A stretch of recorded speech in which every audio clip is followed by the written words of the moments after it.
Mom, if Melissa tells you I didn't want you there, don't believe her. Those were the last words my son ever left me, spoken through a trembling voicemail at 2:13 in the morning while rain tapped softly against my bedroom windows.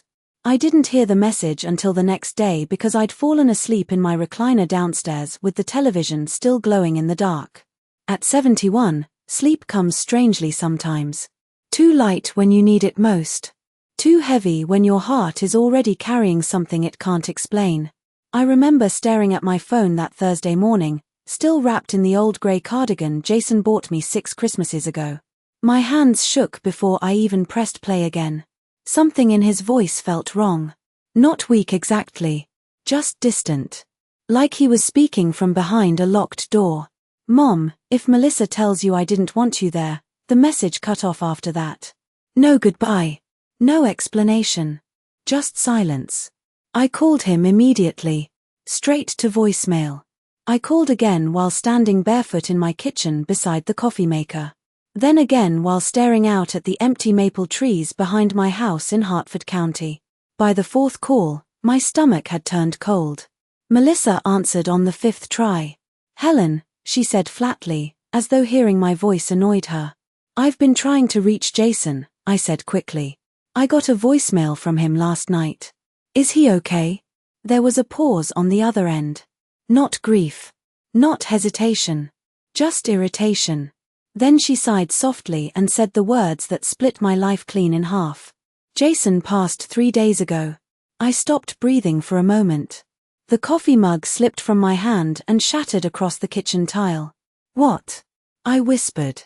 We already had the funeral, she continued calmly. It was private. The room tilted around me. I grabbed the counter to steady myself. Private. I repeated. Melissa. I'm his mother. Another silence. I could hear people talking faintly in the background at her house. Dishes clinking. A television playing somewhere. Life moving forward while mine stood still. Then she said quietly, Helen, he's long gone. Showing up now won't change anything. I don't remember hanging up. I only remember staring at the broken ceramic on the floor while rain streaked the windows behind me. My son was dead. Buried 3 days ago. And nobody had told me. I wish I could say I screamed or collapsed or demanded answers. But grief doesn't always arrive loudly. Sometimes it enters the room like winter air slipping beneath a locked door. Slow. Quiet. Impossible to stop. I cleaned the coffee off the floor mechanically, using the same dish towel Jason used to tease me about because it had little yellow ducks stitched along the edges. Mom, he used to laugh, you've had that towel since the 90s. I sat down afterward at my kitchen table and listened to his voicemail again. Then again. Then again. Outside, the rain kept falling steadily over the empty yard while the clock above my stove ticked louder than I'd ever noticed before. 3 days. My son had been gone for 3 days, and somehow I had become the last person in the family to know. I drove to Jason's house the next morning with both hands locked tightly around the steering wheel the entire way there. The sky hung low and grey over the Connecticut suburbs, and the road still glistened from the storm the night before. Every traffic light felt longer than usual. Every mile hurt more than the last. I kept telling myself there had to be some explanation. Maybe Melissa had been overwhelmed. Maybe Jason himself had asked for privacy. Grief makes people search for excuses because the truth is often too cruel to carry all at once. The Carter house sat at the end of a quiet cul-de-sac lined with bare trees and perfectly trimmed lawns. Jason bought that house 12 years ago after his promotion at the insurance firm downtown. I still remembered helping him plant the small maple tree near the mailbox the first spring he moved in. It towered over the yard now, almost completely stripped of leaves by November wind. I parked slowly across the street and stared at the front porch for a long moment. The wreath from Christmas last year was gone. So were the flower pots Jason always forgot to water. The house looked unfamiliar somehow, as if grief itself had changed the shape of it. Overnight. Melissa's black SUV sat in the driveway beside a silver car I did not recognize. Music drifted faintly from inside the house. Not funeral silence. Not mourning. Laughter. I stepped out of my Bic carefully, pulling my coat tighter against the cold. My knees ached climbing the walkway, but I barely noticed. All I could think about was hearing my son's voice one more time, even if only through memories trapped inside those walls. I knocked once. Then again. No answer. I reached for the spare key Jason once insisted I keep hidden beneath the ceramic planter near the porch swing, but the key no longer fit. The locks had been changed. I stood there frozen, my hand still gripping the useless key while wind rattled the empty branches above me. That was when Mrs. Patterson from next door opened her garage slowly and looked toward me with startled eyes. "Helen," she asked softly. I turned toward her. She hesitated before walking closer, still holding a grocery bag against her chest. "I thought maybe you knew," she said quietly. "Everything happened so fast." My throat tightened painfully. "What happened fast?" I asked. She glanced toward the house before lowering her voice. "The funeral. The movers. Melissa cleared out half the garage 2 days ago. Then yesterday some realtor stopped by." Realtor. The word landed harder than I expected. Jason had loved that house. He used to joke that he would die there someday because he hated moving furniture too much to ever leave. I swallowed carefully. Did Melissa ever mention calling me? Mrs. Patterson's expression changed immediately. Guilt. Discomfort. The kind people where when they realize they have witnessed something ugly but stayed quiet because it was easier. "I assumed you already knew," she admitted softly. "I saw family coming and going all week." Family. The word stung more than it should have. Because apparently I was no longer included in it. Before I could answer, the front door suddenly opened. Melissa stepped outside wearing cream-colored loungewear and gold earrings, holding a coffee cup in one hand like it was any normal Thursday morning. She stopped when she saw me standing there beside the porch. For one brief second, something unreadable crossed her face. Not sadness. Not shame. Irritation. Then she took a slow sip of coffee and said, "Helen, you really should have called before coming over."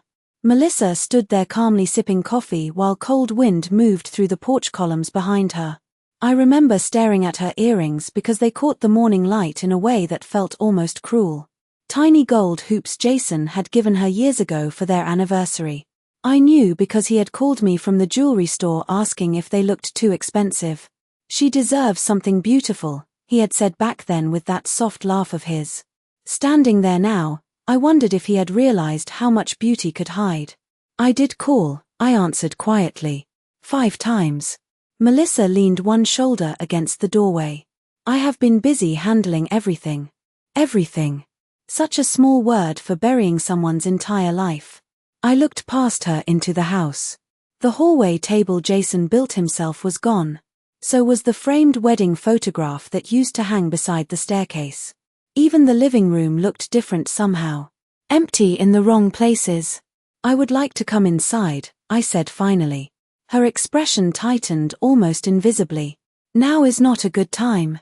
Before I could respond, footsteps echoed somewhere deeper in the house. Then Olivia appeared near the kitchen entrance wearing an oversized grey sweatshirt and white socks. My granddaughter stopped the second she saw me. Her eyes widened instantly, and something inside me broke at the sight of them. She had Jason's eyes exactly. Same shape. Same sadness when trying not to cry. "Grandma," she whispered. Melissa turned sharply toward her. "Olivia, go finish packing your room." Packing. Another word that landed wrong. Olivia ignored her mother completely and rushed toward the front door instead. She wrapped her arms around me so tightly I nearly lost balance. Her whole body trembled against mine. I held her carefully, breathing in the faint scent of vanilla shampoo from her hair while my own eyes burned for the first time since the phone call.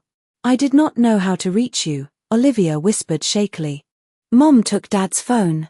Melissa stepped forward immediately. "That is enough."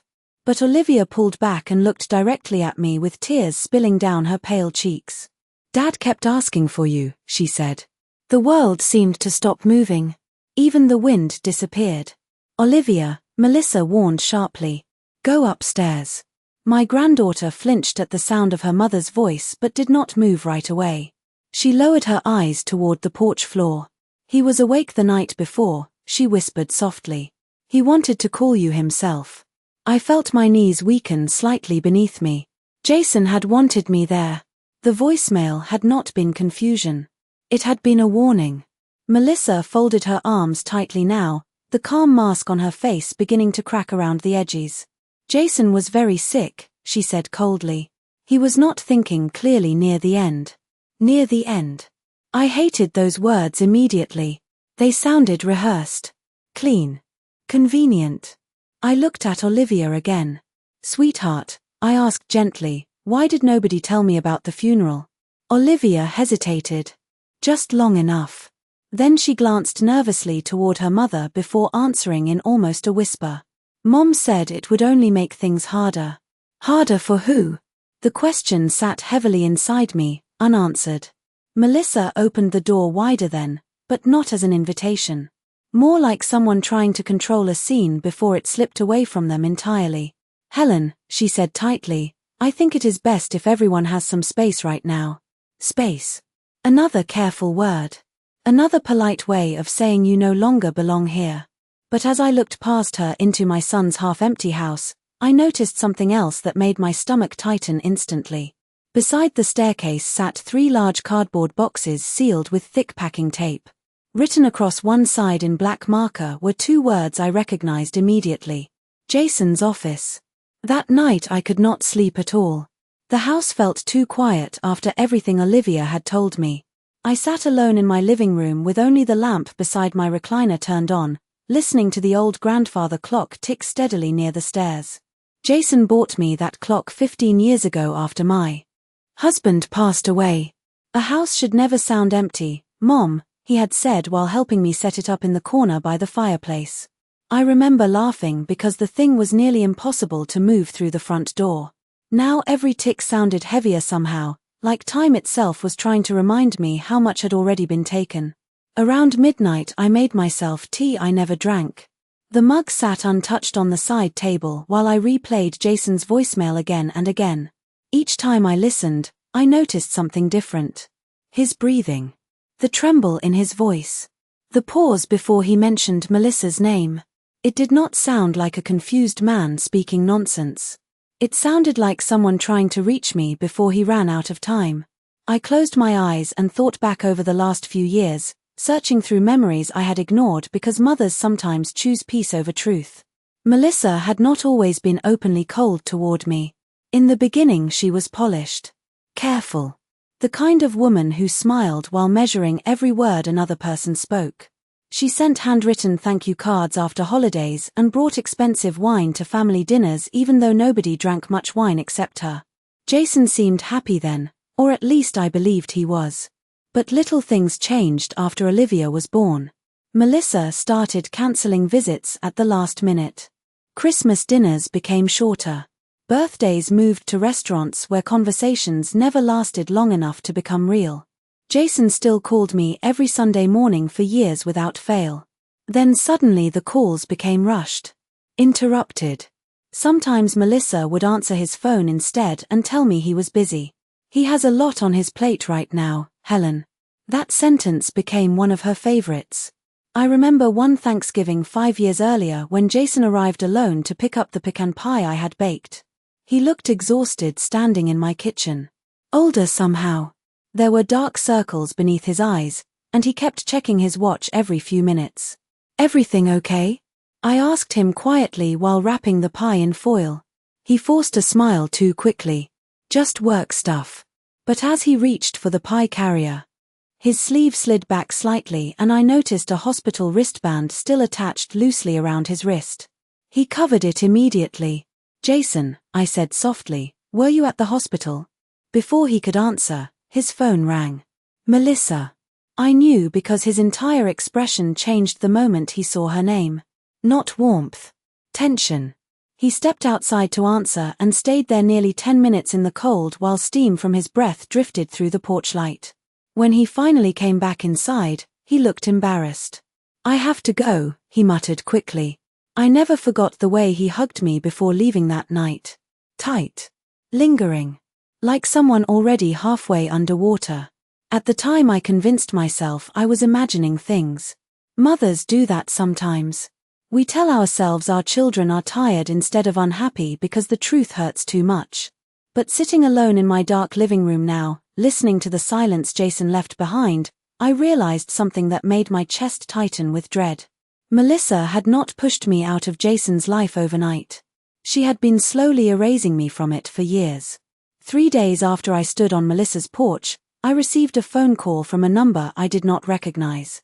I almost ignored it because unfamiliar calls usually meant telemarketers or medical reminders these days.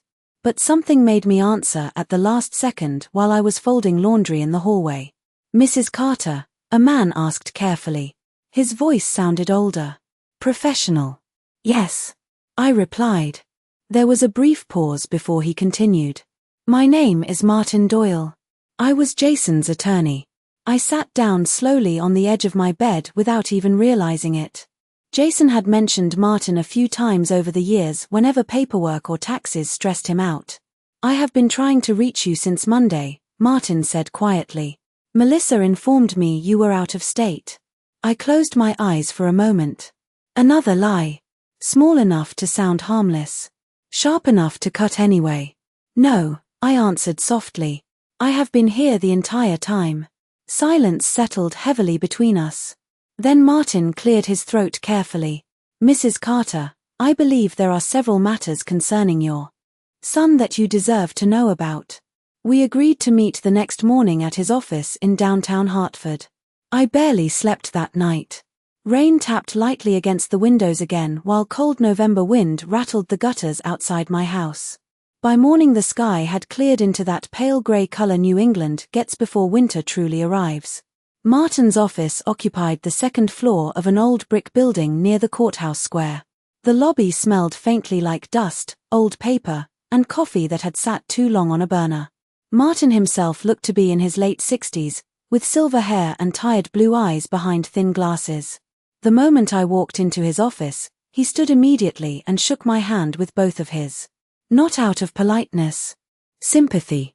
"I am very sorry for your loss," he said quietly. I thanked him and sat across from his desk while he opened a thick file folder carefully in front of him. My eyes caught Jason's name printed across the tab in black ink. Seeing it there made everything painfully real again. Martin adjusted his glasses slowly. "Your son updated several legal documents approximately 6 months ago," he explained. "One of those documents included specific instructions requesting that you be contacted directly regarding any medical emergency." I stared at him in confusion. Then why was I not contacted? Martin hesitated too long before answering. According to hospital records, Melissa informed staff there was ongoing family estrangement. The word estrangement sounded clinical. Cold. As if years of manipulation could be summarized neatly in a single sentence. I looked down at my hands quietly folded in my lap. "That was not true," I said softly. Martin nodded once. I suspected as much. He slid a document across the desk toward me. "There is something else." My fingers trembled slightly as I read Jason's signature near the bottom of the page. It was a trust agreement. My name appeared first. Then Olivia's. "Jason established this account last spring," Martin explained carefully. "He wanted to ensure both you and his daughter would be financially protected regardless of future circumstances." Future circumstances. Such careful lawyer language for disaster. "Melissa does not control it?" I asked quietly. "No," Martin replied. "And based on several conversations I had with your son before his death, I do not believe he intended her to." I looked up sharply then. Martin leaned back in his chair slowly, studying me for a long moment before speaking again. "Mrs. Carter," he said quietly, "during our final meeting, your son appeared deeply concerned about certain financial decisions happening inside his household." The room suddenly felt colder around me. "What kind of decisions?" I asked. Martin closed the file folder gently. "That," he said carefully, "is what I believe your son was trying to warn you about before he died." After leaving Martin's office, I sat alone inside my Bic for nearly 20 minutes without starting the engine. Downtown Hartford moved around me in a blur of grey coats, traffic lights, and people carrying paper coffee cups through the cold morning air. Life continued so normally outside those windows while mine no longer felt recognizable. Jason had tried to protect me.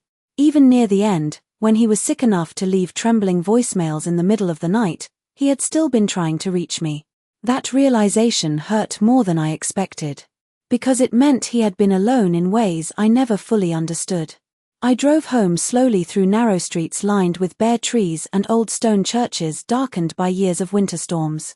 By the time I reached my neighborhood, the sky had turned heavy again with snow clouds gathering low over the rooftops. Inside my house, everything looked exactly as I had left it that morning. The folded blanket on the couch. The untouched mail near the front door. The framed photograph of Jason holding Olivia at the beach when she was 5 years old. I stood staring at that picture for a long time. He looked genuinely happy in it. Windblown hair. Sunburned nose. One arm wrapped around his little girl while she laughed against his shoulder. Melissa had taken the picture. I remembered because Jason had sent it to me afterward with the message, "Best day we have had in months." Months. Even then he had been measuring happiness carefully. Around 6 o'clock that evening, my phone vibrated softly against the kitchen counter. Olivia. I answered immediately. Grandma. Her voice sounded shaky and quiet. Can you talk? I lowered myself slowly into a chair beside the window. Outside, the first snowflakes had begun drifting across the dark yard. Of course, sweetheart. She hesitated before speaking again. Mom thinks I am at Claire's house. Claire was her best friend from school. Are you? I asked gently. No, another pause. Then I heard a car door shut somewhere near her. I am sitting in Dad's truck. My chest tightened instantly. Olivia, where is your mother? At dinner, she answered flatly. With Greg. The name meant nothing to me at first. Then suddenly I remembered. Greg Lawson. One of Jason's former business partners. A tall man with polished shoes and too much confidence who always spoke over people at family gatherings. Jason never seemed comfortable around him. Olivia, I asked carefully, how long has your mother been seeing Greg? Silence. Then a quiet answer that barely sounded like her. Before Dad died. I closed my eyes slowly. Snow tapped softly against the kitchen window while the refrigerator hummed behind me in the silence. Your father knew? I asked. I think so. Her voice cracked slightly. They fought a lot this year.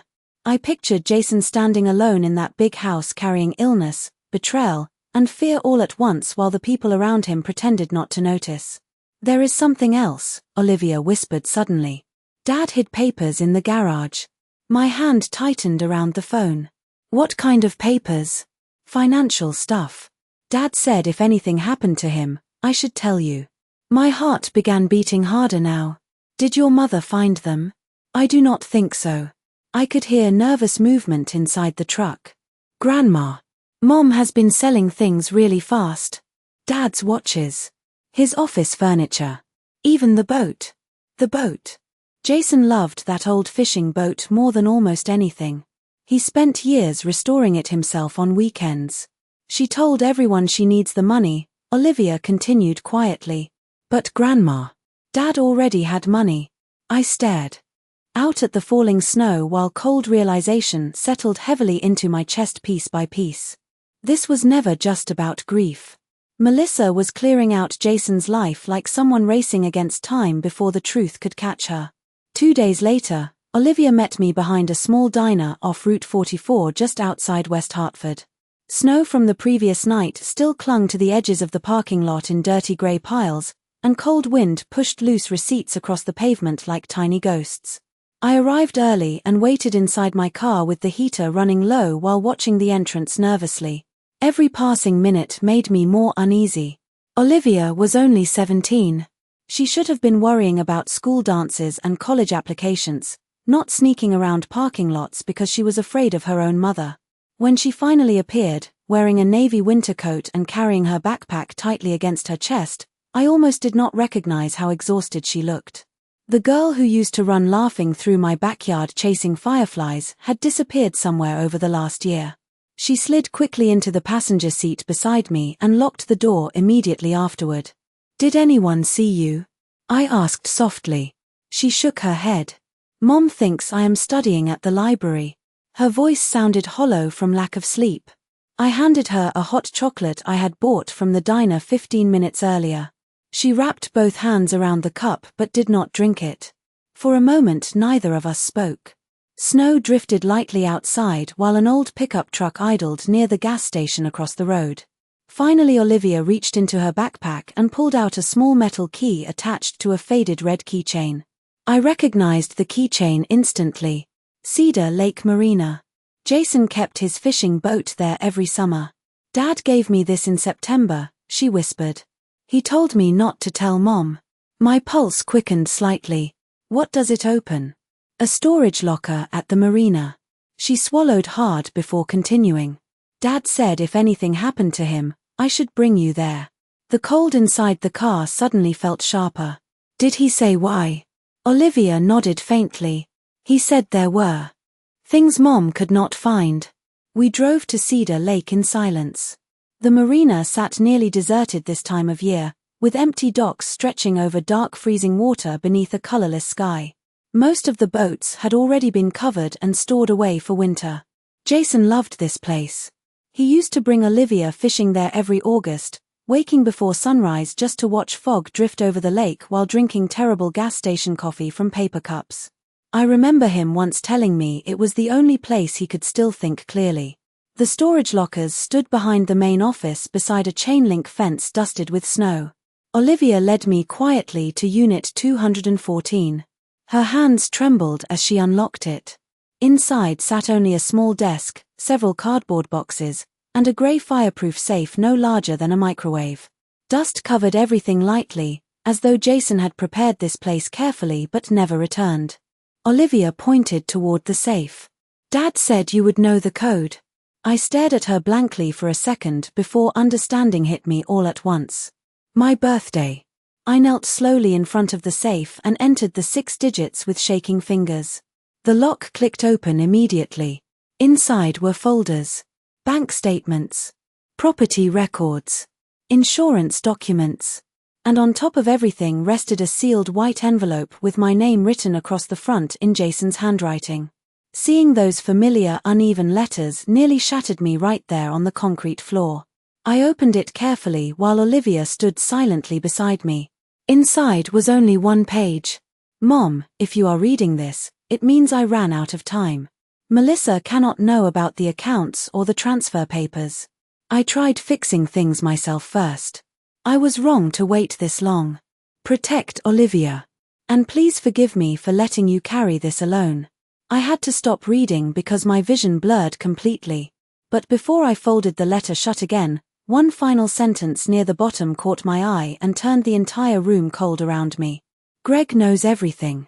For the next week, I said nothing to Melissa. Nothing to Greg. Nothing to anyone outside Martin and Olivia. I moved through my days quietly, almost mechanically, while snow continued settling over Hartford County in soft gray layers. Every morning I fed the birds outside my kitchen window the way I always had. Every evening I listened to Jason's voicemail once before bed. But underneath that silence, something inside me had changed completely. Grief was no longer the only thing sitting in my chest. Now there was clarity too. Martin spent several days reviewing the documents from the marina locker. Some of the papers showed transfers from Jason's business accounts into shell companies connected to Greg Lawson. Others revealed loans Jason never approved personally. By Friday afternoon, Martin called me with a heaviness in his voice I had already learned to recognize.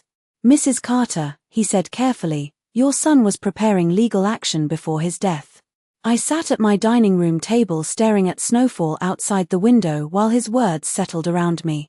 Against Melissa? I asked quietly. And Greg? He paused briefly. Jason believed they had been hiding financial activity from him for over a year. I closed my eyes slowly. Jason had been sick, betrayed, isolated, and trying to untangle everything at the same time. No wonder his voice sounded exhausted in that voicemail. There is more, Martin continued. Melissa has announced a memorial reception next Saturday at the house. I frowned slightly. A memorial reception? The funeral already happened. Apparently this gathering is for business associates and extended friends who could not attend earlier services. His voice sharpened subtly then. I believe she intends to present herself publicly as sole beneficiary of Jason's estate. Outside, wind swept snow against the porch railing in pale spirals. Can she do that? I asked.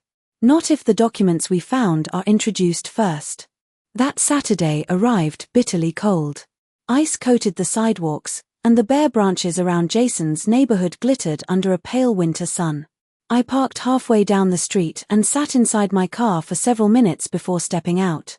The house looked almost festive from the outside. White tents covered part of the backyard. Caterers carried trays through the front entrance while luxury sedans lined both sides of the road. It did not feel like mourning. It felt like performance. I wore a simple black wool coat Jason once bought me for my 70th birthday. No jewelry except my wedding ring. No makeup. Just quiet. Inside the house, soft piano music drifted through the living room while guests spoke in low-polished voices over glasses of wine. Many of them looked surprised to see me. A few avoided eye contact entirely. Melissa stood near the fireplace wearing an ivory dress that looked more suited for a country club dinner than a memorial. Greg stood beside her with one hand resting lightly against her back. The sight of them together in my son's house made something inside me go still. Not rage. Something colder. Melissa noticed me first. Her smile froze for half a second before returning carefully. Helen, she said loudly enough for nearby guests to hear. I did not expect you. Clearly, I answered calmly. Several conversations nearby faded into awkward silence.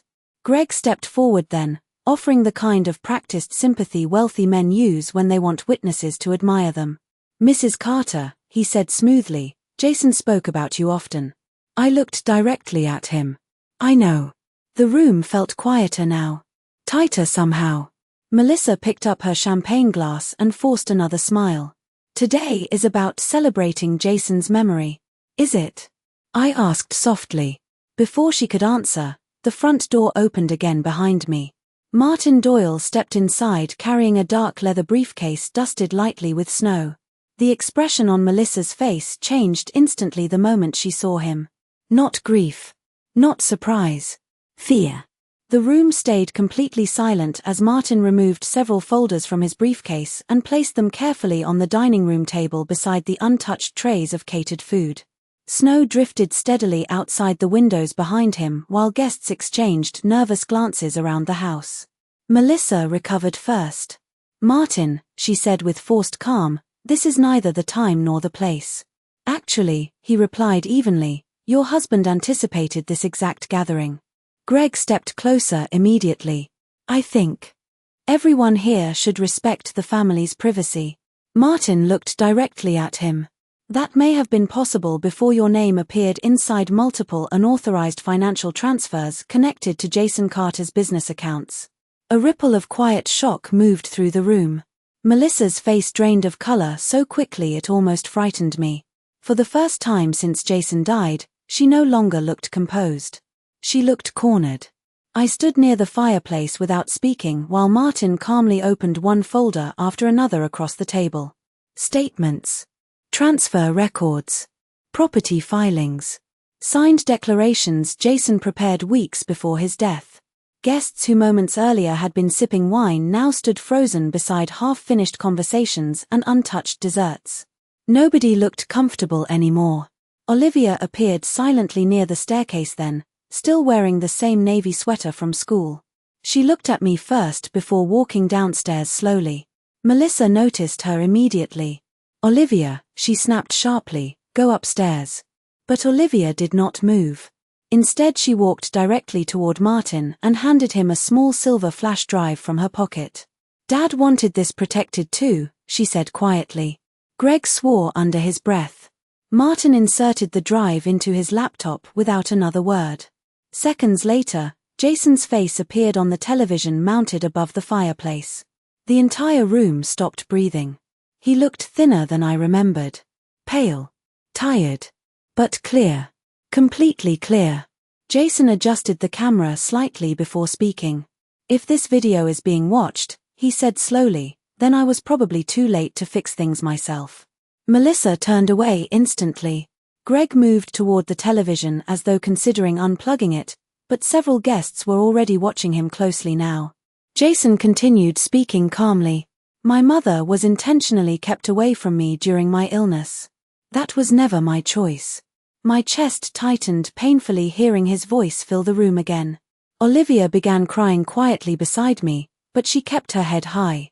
I discovered financial transfers involving my wife and Greg Lawson approximately 11 months ago. Jason continued. I delayed legal action because I hoped Olivia would not lose both parents at once. The silence inside the house felt unbearable now. One older man near the kitchen slowly removed his glasses as though he could not believe what he was hearing. Jason looked downward briefly on the screen before continuing softer this time. Mom, I am sorry. You spent years trying to love people who only wanted distance from you. None of this was your fault. I pressed one trembling hand against my coat sleeve just to steady myself. Across the room, Melissa finally broke. Turn it off, she whispered hoarsely. Nobody moved. Please turn it off. But Jason's voice continued filling the house one final time. Everything I wanted protected is already secured through the trust Martin Doyle controls. Olivia decides her own future now. Not anyone else. Then the screen went black. For several long seconds nobody spoke at all. Snow continued falling softly outside while the fireplace crackled quietly beneath the television. Greg grabbed his coat first and headed toward the front door without looking at anyone. Melissa stood completely still near the dining table staring down at the scattered documents like someone watching her entire life collapse piece by piece. Guests slowly began leaving in silence after that. No dramatic shouting. No scene. Just uncomfortable footsteps, lowered eyes, and doors quietly closing one by one. By spring, Melissa was under formal financial investigation and the house had been sold to settle multiple legal claims Jason uncovered before his death. Olivia moved in with me temporarily while finishing her senior year. Some evenings we sat together on my back porch wrapped in blankets, listening to birds settle into the maple trees Jason once climbed as a little boy. The grief never disappeared completely. I do not think real grief ever does. But one night as golden sunset light stretched across the yard, Olivia rested her head gently against my shoulder and whispered, "Dad knew you would protect me." I looked out toward the quiet trees swaying softly in the evening wind and thought about the voicemail that started everything. My son had been buried before I could say goodbye. But the truth survived long enough to come home.